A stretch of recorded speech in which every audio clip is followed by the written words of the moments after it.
जैसा कि हम लोग पिछले वीडियो में वाटर जो कंपोनेंट था उसकी चर्चा किए थे, वहां पर इसको समाप्त किए थे।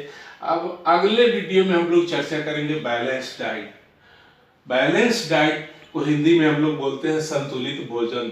ऐसा भोजन ऐसा भोजन जिसमें सारे पोषक तत्व जरूरी मात्रा में विद्यमान होते हैं, ऐसे पोषक तत्वों से भरपूर डाइट को हम लोग बैलेंस डाइट कहते हैं। बैलेंस डाइट हमें अनेक प्रकार की बीमारियों से हमारे शरीर की रक्षा करता है, इसलिए हमारे डाइट में सभी कंपोनेंट का होना नेसेसरी है जो एडिक्वेट अमाउंट में हो। A diet which contains all the nutrients in right proportion for us to stay healthy and fit. ऐसा डाइट जो हमें फिट भी रखे, स्वस्थ भी रखे, हेल्दी भी रखे, ऐसा डाइट जिसमें सारे फूड के कंपोनेंट नेसेसरी अमाउंट में प्रेजेंट हो, ऐसे डाइट को हम बैलेंस डाइट या संतुलित भोजन कहते हैं।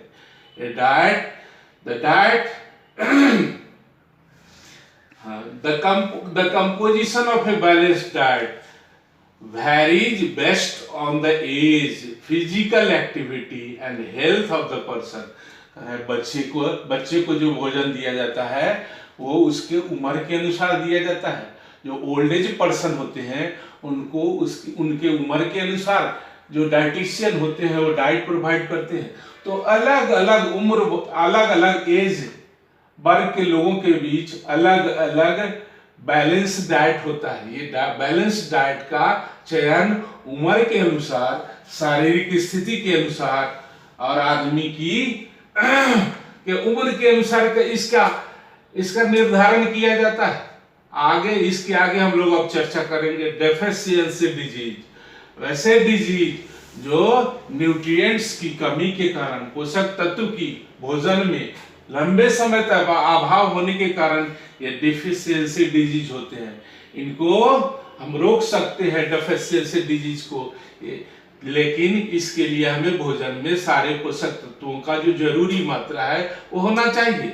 The diseases caused due to lack of nutrients in the diet are called deficiency diseases.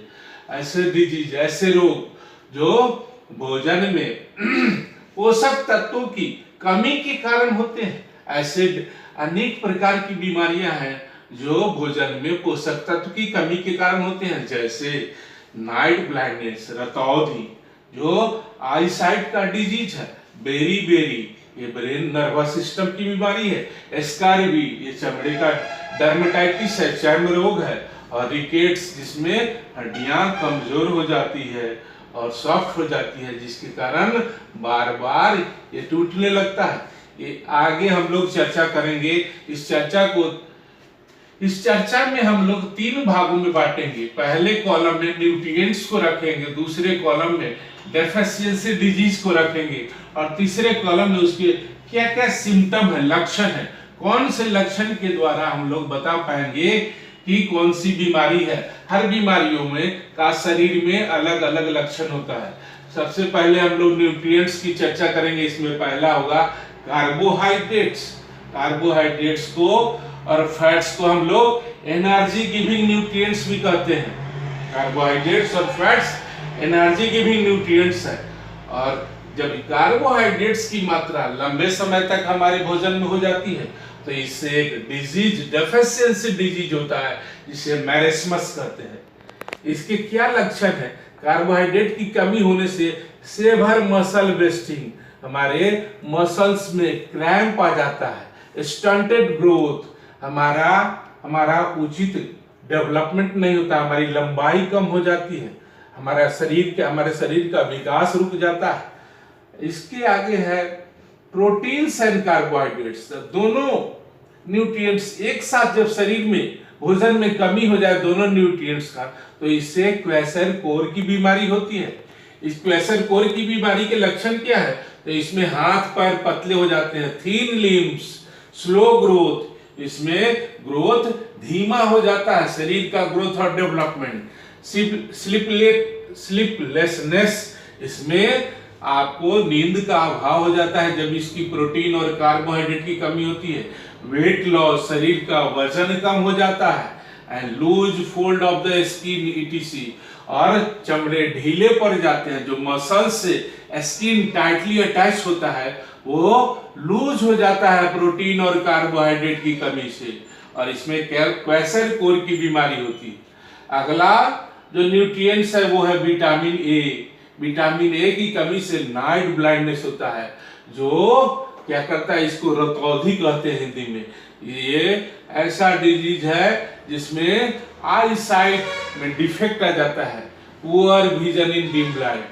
जो जब रोशनी कम होगी तो जो आदमी नाइट ब्लाइंडनेस से अफेक्टेड होगा उसको कम दिखाई देगा, साफ दिखाई नहीं देगा।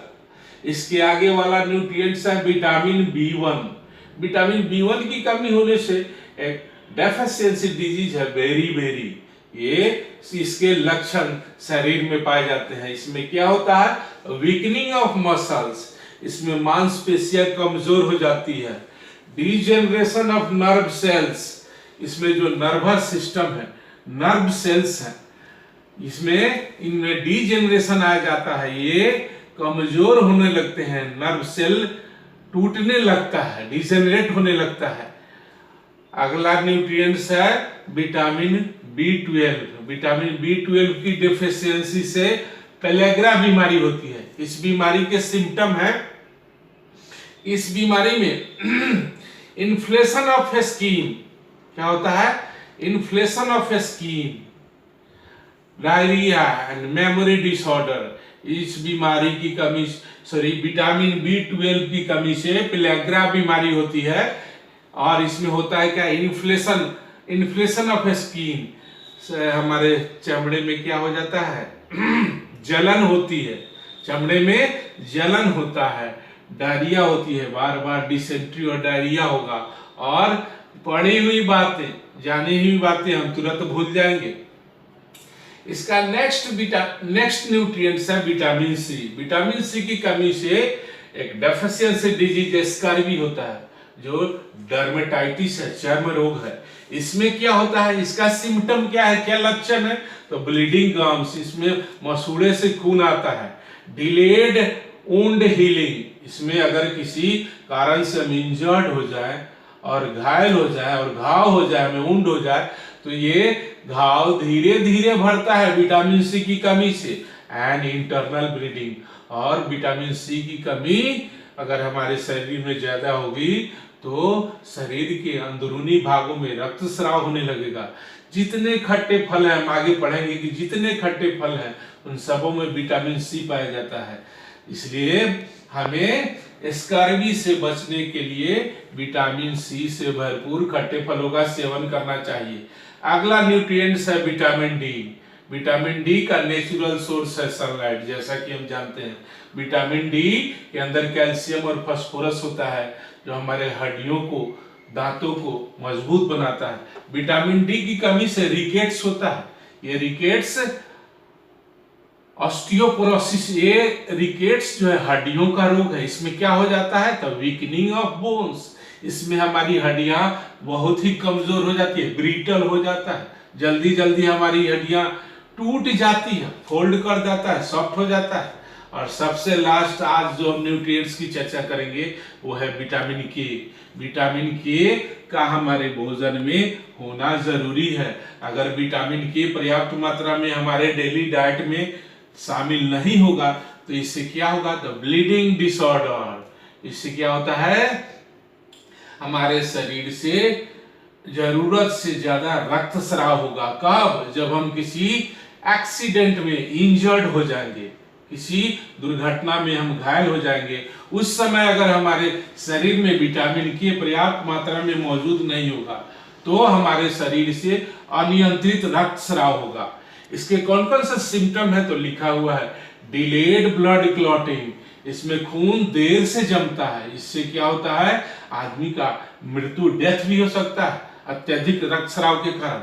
आगे है uncontrolled bleeding from the wounds, इसकी कमी से हमारे शरीर में जो घाव बनते हैं वो बहुत स्लोली जो है घाव जो है भरता है, धीरे धीरे भरता है। इसलिए हमारे भोजन में विटामिन के का पर्याप्त मात्रा में होना जरूरी है।